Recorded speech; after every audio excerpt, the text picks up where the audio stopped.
গভীর রাতে মাত্র 1 ঘন্টার আগুনে পুড়ে ছাই হলো রাজধানীর মিরপুরের শেওড়াপাড়া কাঁচা বাজার। অনেকেই হারিয়েছেন জীবিকার একমাত্র অবলম্বন। ভয়াবহ আগুন রেখে গেছে শুধু পোড়া ধ্বংসস্তূপ আর নিঃস্ব মানুষের আর্তনাদ। ফায়ার সার্ভিসের 8টি ইউনিট ঘণ্টাখানেকের চেষ্টায় আগুন নিয়ন্ত্রণে আনে। বৃহস্পতিবার রাত প্রায় 2:45 দাউ দাউ করে জ্বলতে থাকে মেট্রো রেল স্টেশনের পাশের শেওড়াপাড়া কাঁচা বাজার। মুহূর্তেই ছড়িয়ে পড়ে পুরো মার্কেটে, পুড়ে ছাই হয়ে যায় বেশিরভাগ দোকান। সব হারিয়ে এভাবেই কান্নায় ভেঙে পড়েন ব্যবসায়ী মোবারক। আমাদের মোট 5টা দোকান। কেউ রমজান সামনে রেখে দোকানে তুলেছিলেন অতিরিক্ত ফল, কারো ছিল সবজির দোকান, কেউ করতেন অন্য ব্যবসা।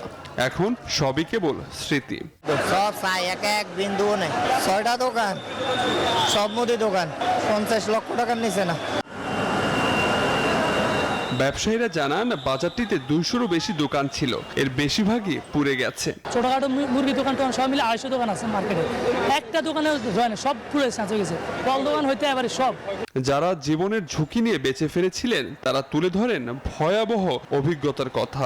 12-13 জন স্টাফ ছিল, আমরা সবাই ঘুমাইছিল, আমরা 4 জন অজাক ছিলাম। দোকান বন্ধ করে যায়, ভাত টাত খেয়ে বয়ে গেছে।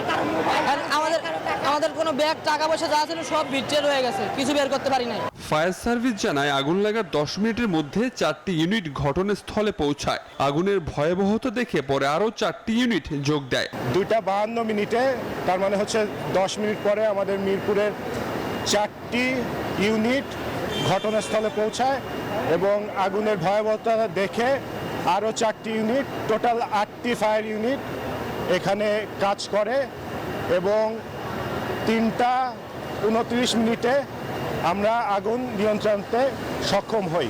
তবে তাৎক্ষণিকভাবে অগ্নিকাণ্ডের কারণ জানাতে পারেনি ফায়ার সার্ভিস।